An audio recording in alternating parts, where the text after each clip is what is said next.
What is going on, Atlanta Falcons fans, NFL fans, and all of the Star Wars fans that have just realized they have made a grave mistake? This is the New Millennium Falcons podcast. I'm one of four amazing hosts that you have tonight. I'm Saivion Mixson. On the right below me is my guy Fleek at Ron Rico Season on Twitter. How you feeling, my boy? Yo, I'm good, man. I'm excited. It's game week, ain't It's game week, baby. it? To my right, I got my boy Crazy. Kenny G. Right, yeah, this way. One of these. Either way, Kenny G, how Yeah, you feeling, yeah. my boy? What's up, man? Feeling great. Feeling great. Happy. Season's right around the corner. Things are progressing nicely. First joint practice today. I don't know, man. I'm starting to smell it. Starting to Yeah. smell it in the air. It feels good. It Mhm. smells perfect, Smells like grass, especially when baby. it smells like grass. It smells like all of that, man. And then Mhm. to the bottom right, bottom left. I don't know which way I'm doing this. I forgot. Tre'Shon at Tre'Shon on Twitter. How you feeling, man? Oh, feeling good, boys. Glad to be here. Glad to be back with the crew and ready to talk about some of the different things we got coming up this week. Got the depth chart that just dropped. We got the first game. First joint practice was today. So We got content, baby. We got Yeah. We real have content. We We have got football content. today, man. We have true football today, man. And first thing we're going to go to, man, we have a full slate of preseason games. Y'all may not like it, but all of us here, we are sickos and we enjoy the preseason. Got 16 games, including the Falcons, but I wanted to kind of deviate from the Falcons for a second. You know what I'm saying? We're a football podcast here. We specialize in Falcons, but we're a football podcast. So I wanted to kind of get you guys' thoughts, man. What other games, whether they play at the same time as the Falcons or not, that are interest you or have caught your eye? I want to start with you, Fleek. Well, for me, when it comes to the preseason, the only thing that catches my eyes outside of the Falcons are young rookies that I'm already invested in. So I'm gonna go to a guy that I've been waiting to see in an NFL uniform for a while now, and it's Jaden Daniels. So the Commanders at Jets game. I know he's been announced as a starter on the depth chart, but I know how preseason depth charts are. But that was kind of a no-brainer to me. I think he's playing at least a little bit. I think they said. If that's confirmed, that's definitely the game I'll be most locked into. Because I want to see how Jaden Daniels fares in his first actual NFL action as a rookie. Absolutely, absolutely. Kenny G, what you got for me, man? Like Fleek said, man, it's all about the rookies. Seeing these guys in their new uniforms for the first time. And I mean, when we're talking about rookies, we got to talk about a guy we've been waiting to see in the league for about 3 years now. That's Caleb Williams, Chicago. Throw in to my personal favorite prospect in last year's draft class, Roma Dunze. I am hyped to see that. We got Keon Coleman on the other side with Buffalo. I cannot wait to see that game, man. Love seeing these boys out there for the first time, man. It's so much fun. Yeah. Yeah, man. Caleb ducked this on the Hall of Fame game, but it's okay. It's okay. You can't hide anymore, baby.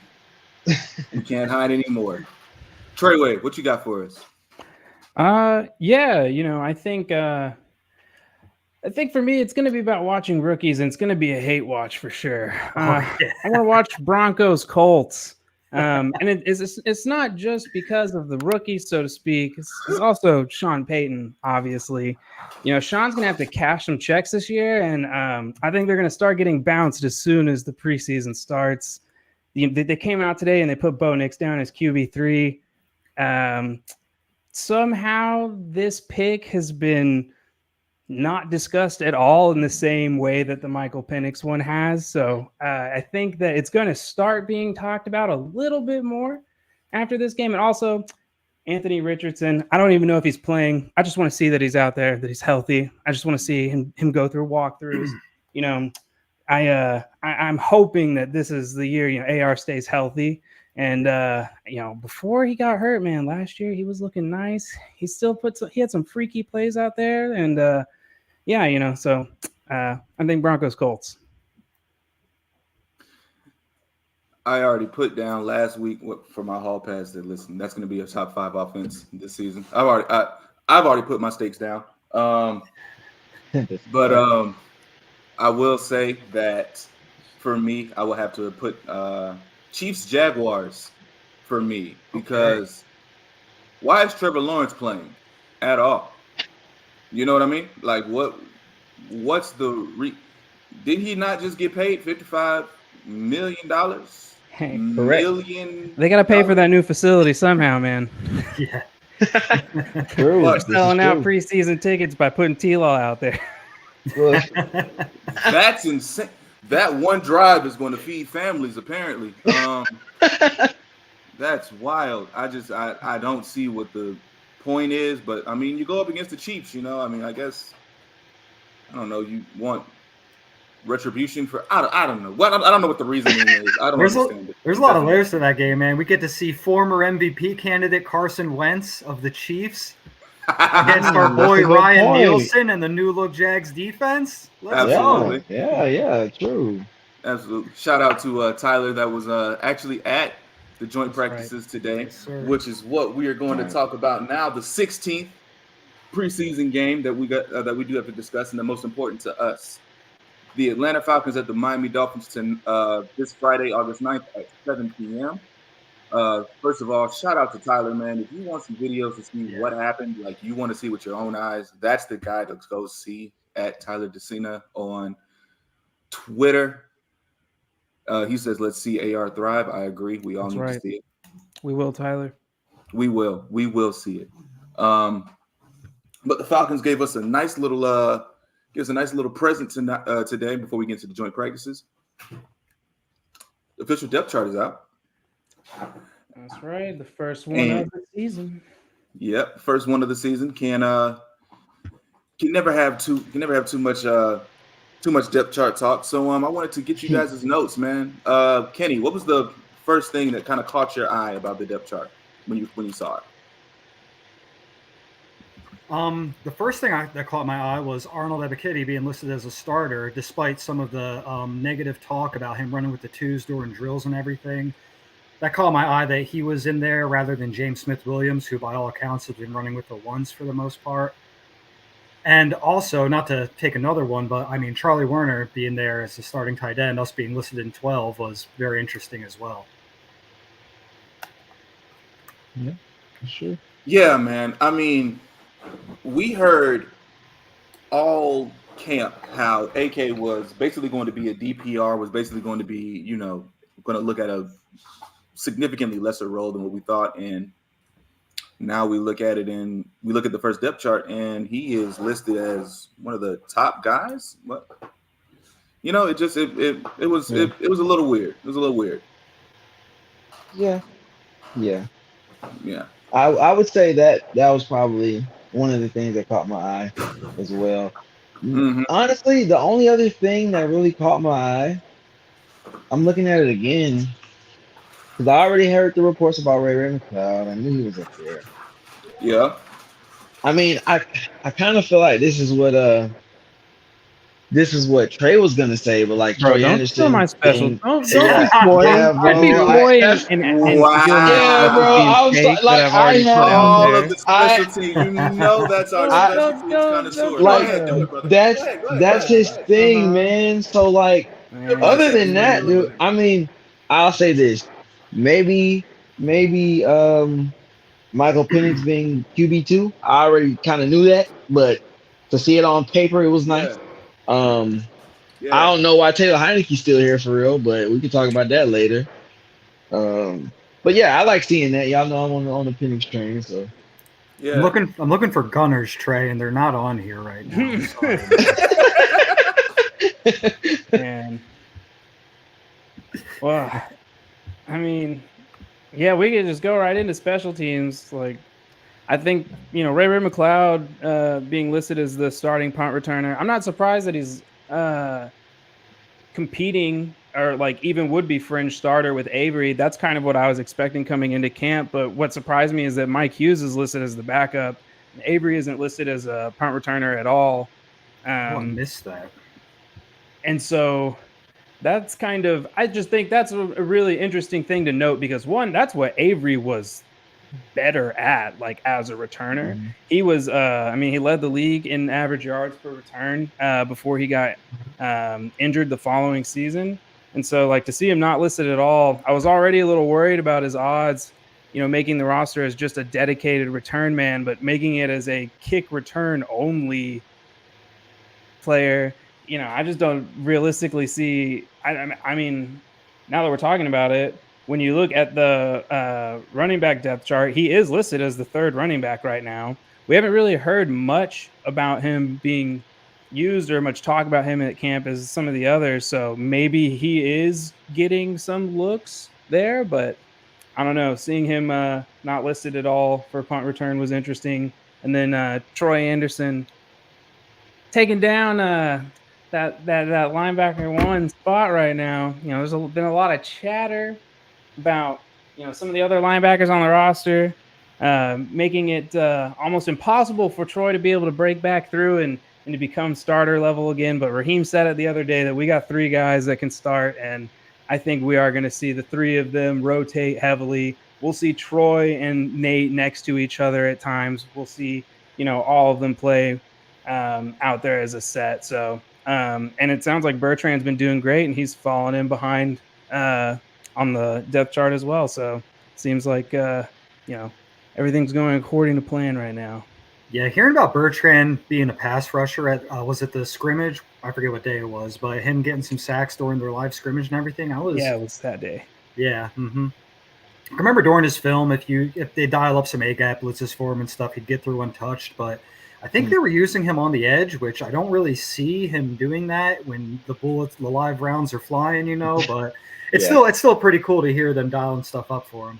No, and I think that's I think it's a really good point, Kenny. And it's going to be something interesting to watch. Is like we saw and heard all day today that the blitz packages themselves were giving them a lot of trouble. So I wonder if those are some of the different things where where you were saying he's on the outside, which I also wouldn't. The only one of the group that I would expect to ever really be out there is Caden, and then maybe sometimes Troy, just because of the athleticism or whatnot for a blitz, but outside of that, definitely didn't think Bertrand would be there, but it'll be interesting to see if we hear more about these blitz packages and whatnot as the joint practice sessions go on, because it seemed really popular topic today. Yeah. Listen, man, we got a dub today. We had somebody literally say, we got a dub today, man. We had somebody literally say that the offensive line took an L today. Do you know what that means? That means that the defensive line took a W. So you know what? This is just process of elimination. Undefeated. It's just process of elimination. That's an undefeated. 1-0 today. They're hard to come by in the pros. You know what I'm saying? You got to take them when you get them. Take them when you get them, man. Come on now. Take them when you get them. But talking about the joint practices, man, I mean, that's the biggest thing. Look, we have somebody. Don't take it from us. That man was there. He was there. Was a problem. Listen. I like it. Don't take it from us, man. Take it from the guy that was there. But yeah, also follow him on YouTube. You see that he was on YouTube and on Twitter. I'm telling you, man, Tyler's for the culture, man. I'm trying to tell you. Quality work, man. Quality work. Quality work. Absolutely. Fantastic work. But yeah, wanted to talk about the joint practices, man. Tyler keeps giving us stuff, bro. I'm trying not to get hyped, bro. Please. I just See, that for me, that kind of ruins the hype a little. Yeah, Lorenzo. Okay, if Lorenzo was going crazy, then okay. You really have a good day there? I know. That's too good of news.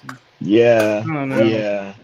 You know what I did hear though? I hope I'm not misquoting the name of this podcast. I think it's the Falcons' final whistle with Torrey McElhaney and Will McFadden. And stuff That's like correct. That. I was listening to a couple of episodes, and I heard them mention twice. Braylon Trice has been looking pretty good. Those are the reports I'm hearing from Falcons final list, right? Apparently, he's been showing them more than they expected for a mid-round pick, and a lot of the times I know Ebiketie is listed as a starter, but a lot of the times. They try out things in training camp. They try different packages, different looks, and stuff like that. A lot of the times they said that he was out there with some of the first team getting reps. And, so, I don't know. Hey, brethren, I don't know, man. Look, maybe I'm grasping at straws. Look, man, the vibes are high, bro. Yeah. Let's keep them up there. Come on, Tyler. I just said the vibes are high, bro. Come on, man. But at the end of the day, 90 bad football players. Thank you, JT. Our resident Bucks fan. We appreciate that, bro. Oh, that's hilarious.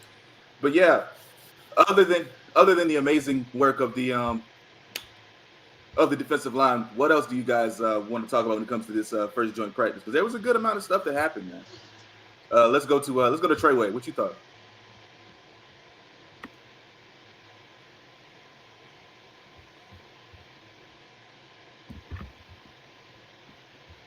You frozen?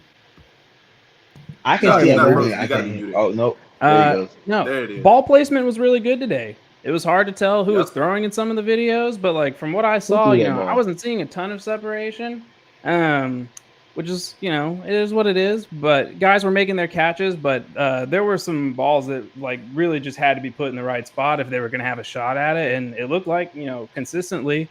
That was just something we didn't get a ton of videos of last year. So like I'm not trying to overreact to these very simple things that normal franchise quarterbacks can do, but I'm just kind of getting back in the hang of seeing like nice, a completed slant, cool, a go route on the money. Is like things that professional QBs should be able to do in their sleep are happening consistently. So that's a great sign. I think it's really I think it's going to be interesting to hear how the DB matchup, wide receiver matchup keeps going with Tyreek and the outside, whoever the CB2 is. It didn't sound like Clark got to see him a lot today, so I would like to hopefully see them work that matchup in. Hughes sounds like he got burnt for a 50-yarder on one and then got an interception on another. And so, that kind of sounds, a little bit like Mike Hughes' game. So we'll see if Clark gets a shot at Tyreek tomorrow, gets a few reps, and what comes out of that. I'm pretty upset that Waddle's out with an undisclosed injury, man. I was really hoping to see something. That killed it. Yeah. Mm-hmm. I know OBJ's hurt as well, so it puts a little bit of damper on those matchups. But I mean, nonetheless, man, Tyreek is still Reek. That's number one. That's number one voted by his peers and coaches, undisputed title number one player in the NFL. Undisputed. So no one can say anything about that. Yeah. I mean, I was confused why I was seeing the name Carl Kraft so much today until I finally went to look up some more stuff at the Dolphins. I'm like, oh, cool. They're missing a couple of guys that would be nice to see matchups with. My dog said, there's no one there. Got it. Okay. no one showed up to the receiver. That's it. Got you, man. Nah, man. I do think, listen, we shout touched on it in the fan, baby. Hold on. Shout out one time for the fan. Yo, what's good one time? We touched on it pre-show, but Drake London going after former Pac-12 players, man. What's up with that? and we put the tinfoil hats on before we got on here because we were thinking, what in the world would possess this Stanford cornerback to attack Drake London? And we're going to do some research here, see if there's some former Pac-12 beef we don't know about. Maybe Drake London's throwing a couple stiff arms a little too hard in the past in some of those games. Maybe there's something we don't know about. So I'm very interested to get on this research. We will go back to the film. We will get answers for you guys. No, that's hilarious. We were watching Nate Landman back in the day, right, boys? And oh man, he got into it with Landman too. Now they're on the same squad, bygones, really? Bygones. Yes. But, I mean, you guys can do the math, man. Me and Kenny were watching London film, and it just happened to be Colorado, and we were like, "That's Nate Landman." And then it was after a play, we're like, "That's Drake London getting in Nate Landman's face." Oh, that's crazy. That's funny. No, that's funny. Drake has that attitude, bro. Drake is a dog. I'm really excited. That's probably another thing that I'm looking at for training camp. I know what Drake London is. To me, he has nothing to prove, but I'm very excited to see his production this year with a QB like Kirk Cousins, bro. Like, and an offensive coordinator like Zach Robinson, knowing that he'll be I think he'll be getting more than enough touches to see the numbers that I think he should be seeing this season. And I don't think that was the case before, due to unforeseen circumstances. But I think Drake London has a big potential for his year 3 to be like a boom. Like I won't throw out any numbers right now. I know we'll probably say that to like a before the regular I season don't know, type of Fleek. thing. I would like to hear some numbers. Just me personally. I mean, Save you want to keep them to save 'em now, yourself. Fleek. Save You them wanna- now. Save you wanna- them you for wanna now. Save them. Go ahead. Save them but- for now. Okay, I'll save it for now because Before week one. yeah, I know the show before before week week 1. one. I know we'll probably do like some predictions. will. So I'll definitely give you my Drake London stats then. So it sounds like Fleek. So when it comes to, so it sounds like with these joint practices, you really don't think Drake London has anything to lose at this point. You think he's a guy, No. you know? No, who, yeah, no. Who do you guys think has the most to gain from these practices? Like, who's the player that you think can really, elevate themselves up the roster, or maybe just kind of really give them more of a shot at cracking the rotation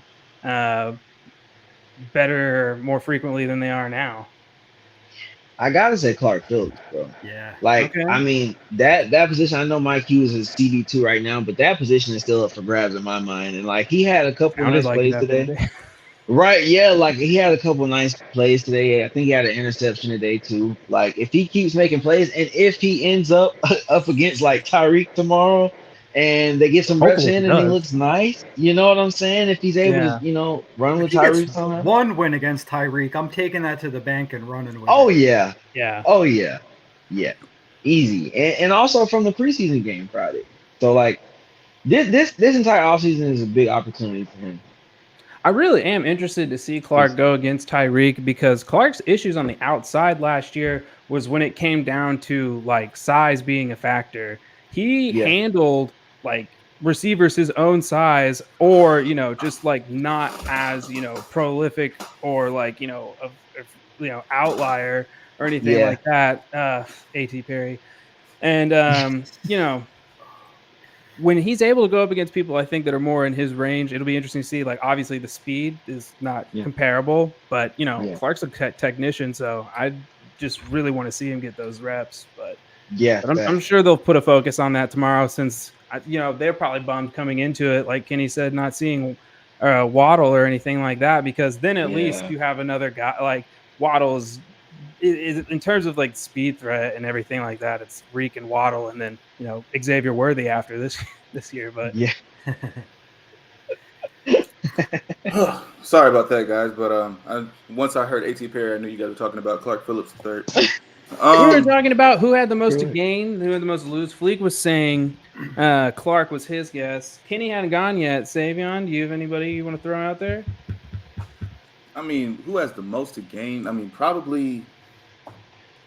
I was gonna say probably Clark Phillips III, or maybe even Antonio Hamilton, somebody in that cornerback 2 room. That was gonna be mine. Yeah, Antonio. I mean, I just don't see how Antonio Hamilton doesn't somehow find a way to kind of boost himself up, whether that's in preseason, whether that's in, whether that's like during the season. I just don't see how he doesn't find a way onto the field. You know what I mean? Like more than just a road. I won't say more than like a rotational guy, but like more than like a higher role, a bigger role than what he currently is right now. For sure. Yeah, I mean, now's the time for him, isn't it? I mean, all respect to him and his career, but he's been a journeyman for most of it, and now he's entering a team with a need at the position, a weaker room, coming off a year of, small sample size, but solid play by all accounts. So if you're going to see the field, man, like now's the time. Now's the time for you to go out there, put up some good tape, and win a job. Absolutely. Yeah. Absolutely. Honestly, I mean, I was thinking about it. Is there anybody on the offense that has I got much one to gain? Okay. I got one. Kenny, you still haven't gone. I do too after Kenny. A little bit of a deep dive here, but I mean, Carlos Washington Jr. seems like a guy who's establishing himself in the backfield. He signed last year as an undrafted free agent. He was that preseason cleanup back. We're running the clock out at the end of these games. Let's get him some reps and all that. I don't remember him particularly flashing. I'm not going to lie to you guys. I mean, let's be honest here. As hardcore as we are, when it gets to the 7-minute mark in the fourth quarter, A lot of us Okay. tune out a little bit. Mhm. Exactly. Okay. But I mean, he's hopped Jace McClellan and Avery Williams, according to, reports from camp. I know the depth chart says otherwise, but according to reports from camp in the rotation, he's been the next man up. He's getting, as we rest Bijan during these practices, he's getting to spell Algier, and by all accounts, he's doing well at that opportunity. So he's a guy who I'm going to have a real close eye on Friday when we play. I'm curious to see what he can do, and if he can build on this momentum he's given himself. Yeah, he's been nice, man. Like they've brought him back every year, and I don't think he hasn't really popped, kind of like you said, but he's also never been somebody where I'm like, for the complete opposite reason, showing up on film. You know what I mean? Like, man, who's that guy? Like, I've never seen him really put anything bad on tape, Right. which is good. I've got another Washington for you, and I think it's Casey. yeah. Oh, nice. Reports around Casey Washington have started Tre'Shon. to go quiet a little bit. And I think the best way to raise your stock and get your name back out there is starting to get some wins against the other team. So we would like to hear him, starting to get his tomorrow, see some highlights of him doing some of the things that we saw Ray and Drake and some of the other guys today when they got posted. So I think Casey has a lot to gain from these. It sounds, though, man, like Kadero Hodge is killing it. Sounds like he's having a really good camp. And honestly, I'm really happy for Hodge because he's been like the guy on special teams for us for so long. Right. And so it'd just be really cool to see, somebody that we've had here and have just been able to keep as like a leader for that unit, be able to start putting in some more work on the offensive side of the ball. Yeah, absolutely. Yeah. Good call. When we got all of the guys in free agency, when we got Rondale Moore, Ray McLeod, Darnell Mooney, it was kind of, I was starting to get a little, hesitant, like, oh no, what are we going to do with a guy like Kadero Hodge, who they don't have any ties to? He's like, Kadero is like, listen, y'all are going to have to keep me around no matter what. Fact. and not for nothing. I mean, he came in a few spots in the past couple of years when we needed a third down conversion and made a play. And we may not have won those games, but he came in clutch a couple of times over the past few years. I like Hodge. I hope he sticks around. I really do. And like you said, Trey, with his special teams value, like I was gonna say, Trey would bring up the special teams value guy. Man, he's been that guy on the unit, man. Like that's how you stick on a roster and wait for your opportunity, isn't it? Yeah, absolutely. 100%. Real quick. Go ahead, Fleek. Go ahead. No, I was just gonna say right quick before we leave the training camp session. I didn't see a lot from him today, but I'm really excited about Darnell Mooney. Like everyone, I think everyone's pretty excited to see what he can bring to the wide receiver 2 spot. But like, I'm really excited because like the way people are talking, like he's just, I mean, he looks and walks, talks, and acts like a wide receiver 2, and like a bona fide wide receiver 2. And I remember when we traded for him, I'm like, is he a 2? Is he a 3? Really? Like I don't really know what he is, but I mean, apparently he's walking the walk right now, and I'm hearing that he's a natural. Kirk is building rapport with him, and he loves the way he plays, likes his mindset. So I mean, all things are pointing up for this wide receiver group right now. Rumors. So I'm excited about it. For sure. 100%. I was going to say real quick, I think it's funny that we got Carlos Washington and Casey Washington on our side, but one of the players on the other side I'm most excited to watch is Malik Washington. kind of became a little bit of a draft darling during the cycle. A lot of people, I saw day 2 grades on him, and he went much later than that. But I mean, when you make the connection that Clark, shouldn't have. I mean, I wanted him pretty bad. We took Casey instead. We'll see how it goes. We'll see how it goes. But I think it's funny you made the point, Trey, that Clark has done well against receivers that are similar to his size, and Malik's a smaller guy. So let's see him go out and win those matchups. You know what I mean? Mm-hmm. Yeah. Why not? All about the Washingtons Friday night. Wanted to do one more thing real quick. Tyler said that they threw a pretty big bag of motion at us today. That's the meta right now. When it comes to modern football. So quality reps. Yes, sir. And this is for you guys because you guys are sickos. Real quick, Falcons preseason trivia. Does anyone know where John Rain is at this very moment. You might want to check the Steelers 90 man right now. Might as well. Maybe. He's They not got everybody there. else. Anywhere. He's Probably not the there. highest odds. He's not there. Check the casting for your newest Western movie out there because the name is just perfect for that role. John Absolutely. Rain. You're exactly right. That's bro. a Red Dead name, man. Oh Hell yeah. yeah. That's a Red Dead. Can't fool me. John Rain with an E. Absolutely. And Jack also said from his time at the open scrimmage, guy that he wants everybody to think about, Kehinde Ogini. That's our player pathway. Yeah, Yep. dude, that guy is Yep. like a freak right now. I think he's like 6'7" or something like that. Mm-hmm. Whoa. Oh, wow. Shout out He's, OC. yeah. Right. Shout out Bring OC, that- bring baby. the players over. Wasn't he at one of the practices?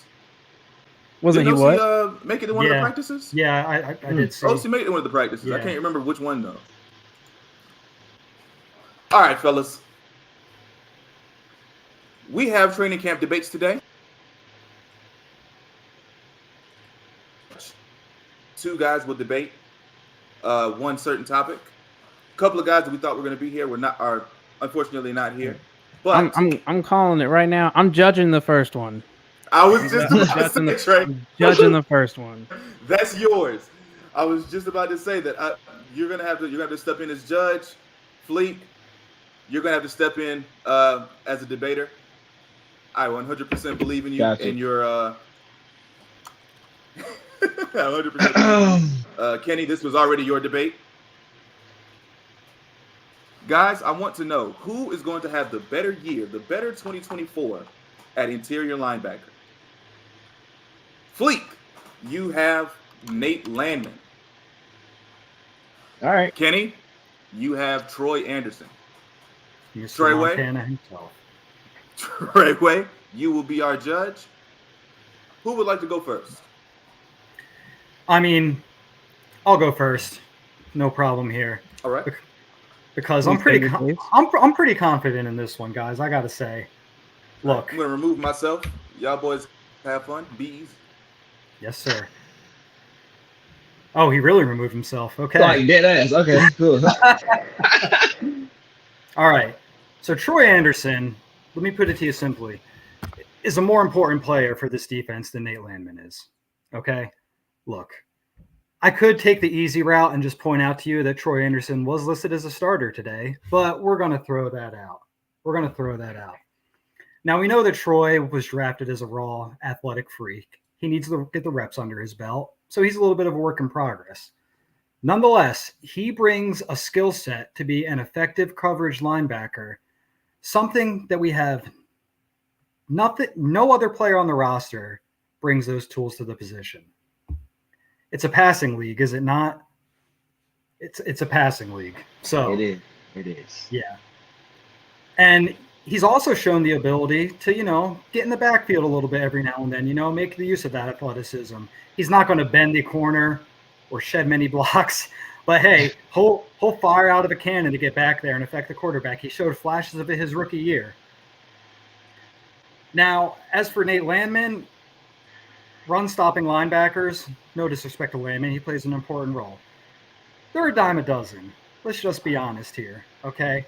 Finding players with that skill set, I mean, we could grab somebody off cuts that can fill that role. Maybe not as effectively as Landman, but, I mean, hey, if you like guys that put up stats, guys that put up tackles, do a Keith Brooking impersonation of that 5-yard downfield, put one on the stat sheet for you, maybe Nate Landman's your guy. But for me, I'm taking the guy that can provide a skill set that's important in a passing league today, and a guy that's going to be in on the 2-minute drill, get all the reps on nickel, be able to cover and rush the passer, and yeah, that's what it's all about. Plus, extra points for the handlebar he got going on. My wife would never touch me again if I rock that look, so I'll never do it. But I respect him for pulling it off the way he does. All right. Damn. All right. Fleek. Damn, hell of a cake. All right. Well, I got Nate Landman, right? The Landman. This is a guy coming off of a season where he had 110 total tackles. I think he had like 60 to 70 solos. And like you said, he's a run-stopping linebacker, a guy who found a home in the backfield a lot last season. He was a guy who stepped up and made plays when Troy Anderson went down early in the season, was able to step in and play beside Ellis.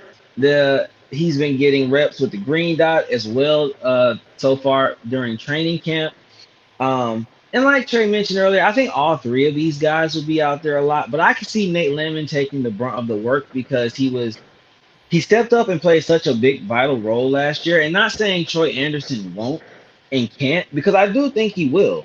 And there's no debating the athletic skills that Troy Anderson has. And he's more athletically inept. Nate Landman is more athletically inept than Troy Anderson is.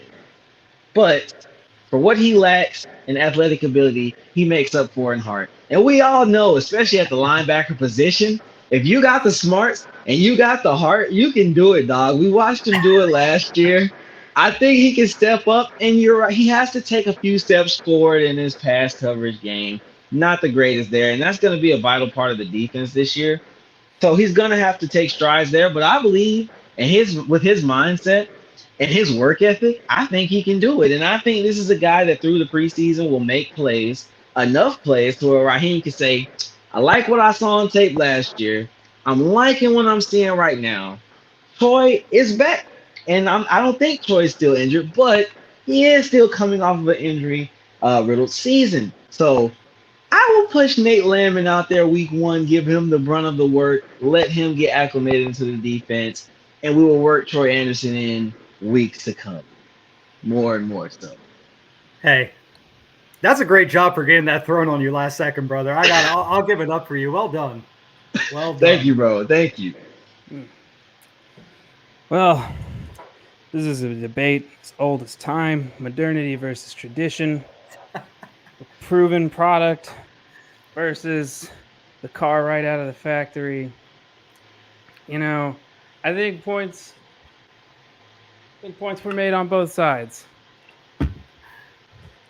Troy Anderson is going to have to be a more important piece of this defense this year, because there are things that he can do that Nate Landman simply cannot do. But so far, the tape has showed us that Nate Landman plays the run better than Troy Anderson can play the run. And we can't discount that, considering the fact that the Falcons were top 5 run defense last year. And that was with a pretty high volume as well, based on the nature of how we played some of our opponents. But I'm going to have to go with Troy Anderson. And because the key question here is who has the better year? And I think because how Troy is going to be featured, that he will be in a position to obtain more accolades, have an opportunity to get more statistics, be able to make more impact plays, and get to be around the football. And I think Nate is going to still be a very important part of this defense, but I think that Troy is going to have the better year. Well played, Fleek. Well played. Thank you, sir. GG. It was you made it a tough argument, and there's a lot of things you said that are true. You know, heart and smarts, baby. I thought you might have stolen it from me with that ball. Hey, the good thing I watch a lot of true crime, right? I know, I know if you want your argument to stick in court, you gotta have something catchy. I know this. Noted. Not gonna lie. The old can't go wrong with that. What was that? What's the OJ? What's the OJ? If the glove doesn't fit, if the glove doesn't fit, you must have quit. I mean, listen, words heard around the world. I'm telling you. I mean, you can't get any better than that. What did you say? You say if you got the heart and you got the smarts and you got the heart, you can do it, brother. Come on, now. That's like I feel like Hulk Hogan made that up or something. I could have sworn that was it. That was my 3-point shot from half court. I tried it. Absolutely. Absolutely. And it just rimmed out. Great work. Great work. Mhm. Tre'Shon, that was an amazing job as a judge. Well done. Oh yeah, very much so, Trey. But My I'm going to pray. I would have Go brought ahead, up Kenny. I would have brought up the chart we saw on Twitter today, and Absolutely. Well, I'm only the complete anger judge, and so I dismay. can't introduce evidence to the court. I take my role very seriously. I was waiting for one of you two to bring that up. Well, I didn't think Fleek was going to bring it up, but I couldn't bring it up. No, I That's think- my I feel- argument.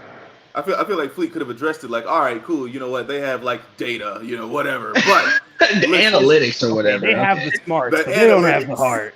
If you guys don't know the chart we're talking about, it more or less showed that Nate Landman is the fourth worst linebacker, starting linebacker in football at preventing separation. yeah, So Yeah, it's pretty bad. Pretty bad. it's bad. It's bad. But even with that, he still Fleek almost got him. Fleek almost, I almost got him. got out of there. All right, Tre'Shon, we have to get you up out of here real quick. I'm going to pray that my Wi-Fi holds up for a second so that I can do this debate with Fleek. Kenny, you are going to be our judge. that was my gavel. Fleek, Yes, who sir. starts this? We are going to be debating who starts the season as cornerback 2. I have Mike Hughes. I know, right? You do have Real Mike hard, Hughes. real hard. Fleek, you have the field. Clark Correct. Phillips, Antonio Hamilton, all of them. Yep. Kenny, who would you want to go first? Whose argument do you want to hear first? Let's hear yours first. Okay. So, it's clear that Mike Hughes is a favorite for the cornerback 2 position because of, just simply all the reports that we're hearing. He's obviously done well against guys that we have like London, Mooney, Moore. You know what I'm saying? It's obvious that he has done something to gain the trust of Jimmy Lake and Raheem Morris. What I think is that he is a better fit than anybody else on the team because he's a solid tackler, so much so that he was basically used as a nickelback for the Chiefs and the Vikings. He's solid in coverage as long as he's not at nickelback because he's a longer corner. He's only 5'10", but the thing is he's got the athleticism to be able to make up for the fact that he's not as tall or not as, lengthy. He's a playmaker. We already saw that today with him just being in the right place at the right time with the pressure packages that they sent in the joint practice. Quite frankly, I just don't see with the head start that he already has anybody being able to usurp him as cornerback 2. I think that he's put himself in a position to where it's his job to lose, and it's going to take a lot more than maybe a mishap or two throughout training camp that I don't even see happening to lose his position. Gotcha. Okay. No, I like that. I like that argument.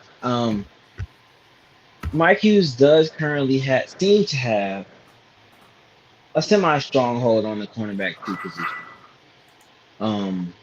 But I'm arguing for the field, and the field that means everyone else. So there are a lot.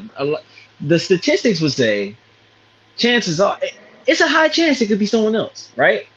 But I'm basing my argument on one person, really, or maybe 2 people, and that's Clark Phillips III. It's no secret that I like Clark Phillips. When we drafted him in the 4th round last year, I thought we drafted a gem, and I still believe that.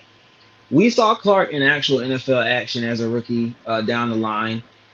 we seen him look really good in spots. We seen him play tight coverage, and we seen him stick with receivers. But we also seen him give up big plays.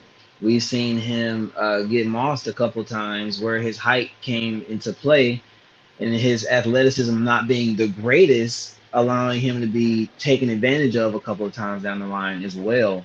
So that's obviously where he has to grow. I think he has to take a step forward with attacking the football in the air. And that, a lot of that is just being in good position at all times. And one thing about Clark Phillips III that I love the most is his instinct.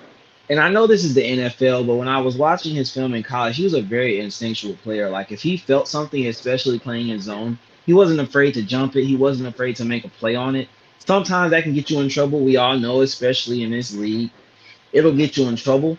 But if he can consistently make the correct play, which I believe he can, I think he can end up being the starter week 1 because we still have 3 full preseason games and the rest of the training camp practices. And I don't think it'll even be a thing where it's like Mike Hughes is taking a step back. I think Clark Phillips has the chance to accelerate from right now until the opener to the point where Raheem and Jimmy have no choice but to look at him and say, okay, I get it. Familiarity, what we think may fit, but this kid is balling. Like he's making plays. He's reading the field very well. He's understanding his zones. He's playing instinctually. He's not thinking, it's natural for him. And that's a lot to say. That's a lot to ask. But these are things that I don't put past Clark Phillips because honestly, I think his biggest downfall is his height. And I've seen NFL cornerbacks be able to make it work for them already. And I don't believe that he's any different in being able to do that. So, and the second guy I wanted to mention, I don't even know if he's battling for CB2 because he may be the nickel, is D. Alford. For me, I've always liked D. Alford. I mean, every year D. Alford has been here since he came from the Canadian Football League. He's made plays. He's filled in spots when he's needed to. I honestly don't know what led to him losing a lot of his playing time because to me, and like all corners, he's giving up plays. But generally speaking, every time the ball comes his way, he's in good position. He's another guy that's not the biggest, but he's a pretty solid athlete. We've seen him get up and break up passes. I mean, I'll never forget the interception he had to end that Browns game because I was there that game. So I've seen D. Alford step up. I don't even know if he's in that battle. And I personally think he should be because I think he may even handle the boundary a little bit better than Clark could right now. But like I said, I don't even know if he's in the debate. But I think Clark Phillips has more than enough skill to get it done. I think it's about the mental part coming for him as well because when you're a guy that plays so instinctually, you kind of need to know what's happening. And I know that he studies film a lot. I know his work ethic because we've heard the coaches talk about it. And he's had a full offseason now. He had a first full offseason as a rookie, but he's had a full season. This is his second full offseason. And I think that he may be able to get a grasp of things better now, even though we switched to a different scheme. I think his knowledge of what's already going on in the league, the speed of the game, having that critical playing time towards the end of the season, I think he knows what it takes. And I think that he's prepared to go ahead and try to take the next step. So I think there's a chance he could be the starter. You guys did a good job with this. Saivion, I like how you made the connection, how the coaching staff trusts Mike Hughes, and that's why he's getting this first shot. I like how you said that he's a better fit on the outside rather than the inside, how he's a good tackler. Fleek, I love Clark Phillips, brother. I do. And the D. Alford call, man, that there's something to that. It caught me off guard too, but I love it. Yeah. I love it. Yeah. Listen, as a judge, I can't go with my heart. I have to go simply off the evidence presented to me. So I got to go with Saivion. Right. And I'm sorry, Fleek. Listen, here's where you lost me. Okay. Where you started talking about how Clark Phillips has lost plays, has gotten outmanned. Doesn't have athleticism, doesn't have size. Brother, Yeah. Yeah. you did it to yourself, my man. This is true. I brought my clients' bad qualities to the forefront. I don't know. You did. I don't know. I got lost in speech.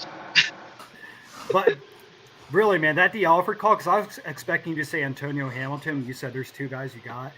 Yeah. Man, I know. if he could just overcome that size profile, man, he'd be such Yeah. a good find. Because you're right, Yeah. he does stay in good position, and he Yeah. has shown the ability to make plays. He's already exceeded any expectations we had for him, man. So Yeah. Yeah, Man. yeah, absolutely. Wow. I'm not gonna hold you. I had to hold my This is breath. good. I was scared when he said that. Okay, so that means that anybody is available. I'm like, oh god, he's gonna bring somebody that's not on the team. Like I was Hey, like, man. oh god, he's gonna bring in like Stephon Gilmore. listen, the field. So that's the free agent pool too, right? That's Yo. true. That's Yo, true. that scared That's the crap out of true. me. He said, he said, yo, that means he can bring anybody. I said, oh god, he's gonna bring in like Stephon Gilmore or something. You know I what's funny? I didn't even nothing. think about that. I have had nothing if he brings that up. No, I should have brought that up. That's crazy. Yeah. No, that was good. That was really good. That No, hurt me, that's- dog. that's- That hurt me. I don't want to. I know it did. I saw I know. it in your eyes. I saw it in your eyes that you were like, why can't I pick Clark Phillips here? I know, bro. Yeah, I saw it in your eyes. That's why I looked away. I said, I lost. I lost. I can't do it. My heart is All with right. the field, gentlemen. Yeah. I know. Yeah. I know. All of our hearts are because we just don't know. Yeah. You know what Yeah, I'm we saying? don't Like, know what's get me going wrong. on. Don't get me wrong. Last season, I want to say was maybe Mike Hughes' best when it comes to like coverage rating. I think he only let up like an 86 passer rating. But the thing is, it looked so bad. Like anytime that he got beat to a pulp. Like it was bad. But I think that maybe a what's it called? A move to the outside will do him some good, But Yeah. Treyway, you with us? Oh yeah, you ain't getting me back on tape for this next round.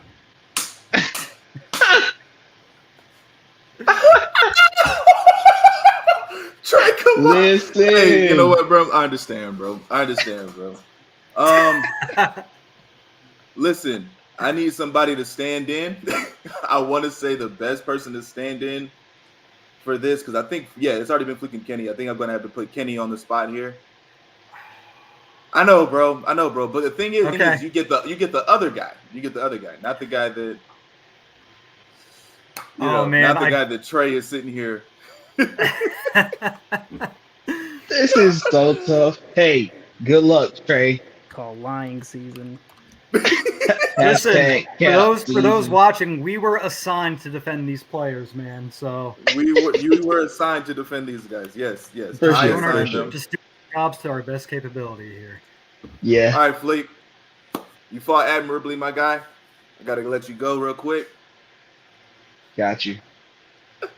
Appreciate you, man. Of course. All right. We have one last debate. Which of these rookie defensive linemen is going to have the better rookie year? Treyway, I'm going to have you go first because you had more time to prepare. Oh. Tre'Shon, you have Rook Ororo. Kenny, you have Brandon Dorless. All right, Trey, talk to me. Why is Rook Ororo going to have the better rookie year? Why not? The man whose name will make you sound like Scooby-Doo has just as good of a shot as anyone on this roster to make an impact. And that is a statement of fact. It sounds like the coaches like him. Haven't heard them say anything mean about him. So already doing good there. He does have to play behind Grady Jarrett and David Onyemata and Kentavious Street, and possibly Eddie Goldman and maybe LaCale London. So there could be a tough route to really cracking this rotation. But again, why not? He has just as good of a chance as anybody, I think, if I haven't said that already. And they said the Falcons D-line won today, and he's on that D-line. So he contributed to that win, and they can't take that from him. And it's the kind of step in the right direction that he needs to have. So that's my case. And you're sticking to it. And yep. Okay. Absolutely riveting there, Trey. I appreciate you and your candor. Kenny, my guy, why should we believe that Brandon Dorlus is going to have the better rookie year? First off, Brandon Dorlus was everybody's favorite day 3 pick of our draft class. Absolutely. Everybody loves him. If you were against the Dorlus pick, haven't seen you say anything, haven't heard from you. So how could he possibly be bad if everyone loves him? How could this possibly not work out? And, people ask the question, well, where's Brandon Dorlus going to play? Here's the good thing about being a tweener in college. He can play anywhere. Okay? Now, he may have been working with the second team in practice this entire time. But his versatility lends itself, he'll find his way onto the field somehow. And, he might be behind Grady, but Grady's going to need to get some rest, coming off a torn ACL. He's going to need to get those reps in. And I think Dorlus's best way onto the field is he excels at one thing that I think this defense is going to do a lot of, specifically on the line. He's great at stunts.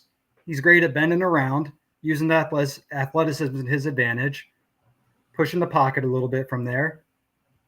And I think that will be useful, especially in such a heavy line rotation that we're going to use. We're going to have this rotation is going to end up being 8-9 deep. So I think that Dorlus will be able to find his way on the field. It might take a second, but as the season goes on, maybe that post-bye rookie bump, he starts getting in there, doing some things, disrupting the quarterback. And I think that when you put him and Rook next to each other, the guy more likely to make splash plays would be Brandon Dorlus. All right. Very riveting debate here. I really appreciate the both of you guys fighting through that, because I know I did this one, just to kind of lighten the mood after you guys did amazing, man. For the record, real quick. Yes. I did prepare to do Rook. I know. Okay. I know you did. Okay. I know you did. And I appreciate that. I want to make sure I got this. So, Kenny, your argument is, how could this possibly not work out? Yes. I mean, his versatility is there. He can. That's the greatest. What did you say? The greatest thing about being splash a plays. He can play. He can play anywhere. Yeah. Mm-hmm. Yeah.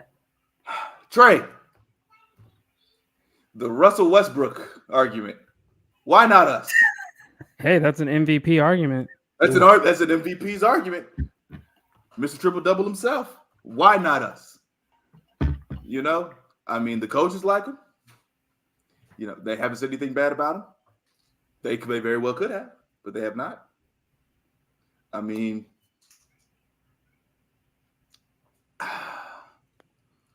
looking at this, it says, which rookie defensive lineman has the better rookie year?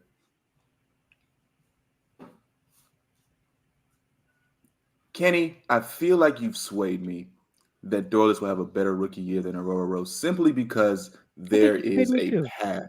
There is a path to where he is on the field.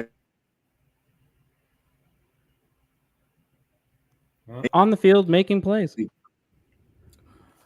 Because he's able to do stunts, because he's able to, push the pocket, because he's a pass rusher from the interior and from anywhere from 1 tech to 5 tech. Mm-hmm. He can do that. course, we won't be having him in no one tech, but still, I'm just saying he could. The fact that he is able to do that, I feel like that is the reason why. Aurora is so raw. You know what I mean? He's so raw right now. And that's why we're still wondering how this was the pick in the second round. But he's here now. We have to go ahead and just deal with it. So yes, Kenny, you got this one. Well, Trey, you can come back on camera now. Thank you very much. I don't know if I can.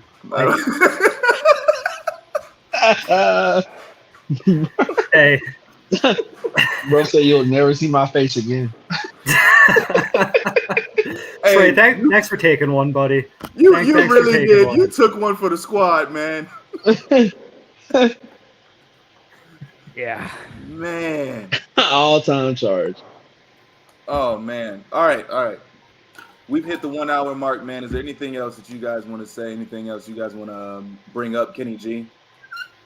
Just excited for this game. Excited for practice reports tomorrow. One more joint practice with the Dolphins. Wouldn't expect to see too many starters on Friday just because based off how historically NFL teams have handled joint practices, they give the starters the rest for the game day that week. So, but I'm excited to see this depth battle it out, man. Absolutely. Tre'Shon. Yeah, pretty much what Kenny said. Just excited that we're gonna actually see, some live football televised. And I don't think we'll probably see too many of the starters, but I am interested to see, D'Angelo Malone. We saw today he was the end man on the roster for the outside linebacker group coming in behind Bradley Ane. The outside linebacker, like 7 or 8 spot, depending on how you want to look at it. So kind of want to see what's going on. See if that's just first depth chart, whatever, silliness, or if maybe there is a little bit of cause for concern, and maybe we might not see him make it to the end of camp. So I think that's probably the thing I'm really going to be looking at this game. Absolutely. Shout out Carrie. She's gonna be live and at the game because she is down there in Florida. Appreciate you, Carrie, for getting up some eyes on the field. Fleek. Yes, sir. What you got for us, man? Well, Michael Penix Jr., your future franchise quarterback, plays live NFL football this Friday night. So that's something I'm very interested in. When the regular season gets here, we'll put that on the shelf and we'll get there when we get there. But for right now, my guy seems to be taking the first reps this Friday. So I am very excited to see the University of Washington alumni take the field in a Falcons uniform. That's all I got. That's the future, boys. That's your future, fellas. I've got to tell you the one thing I'm excited for. We've already discussed him a little bit. I want to see what Casey Washington looks like with live bullets. I gotta see it. That's been my guy since we drafted him. Since I looked at his tape, I was like, oh, okay, we might have something here. I'm not saying he's Puka level. I don't know if anybody's gonna ever be Puka level on day 3 ever again. But I will say that he's an interesting guy. He's an interesting find. I want to see what he looks like. That is, for sure. I agree. That is all we have, guys. Thank you so much for watching. If you're on YouTube, don't forget to like and subscribe. If you're on Twitter, please don't forget to follow at NM Falcons and follow all of our guys here. You see their Twitter handles on the thing. They're also on the YouTube channel. Don't forget to read everything that we have over at thesportingnews.com. sportingnews.com/US/NFL/Atlanta-Falcons. Thank you guys for showing up, man. We appreciate you. Y'all have a good night.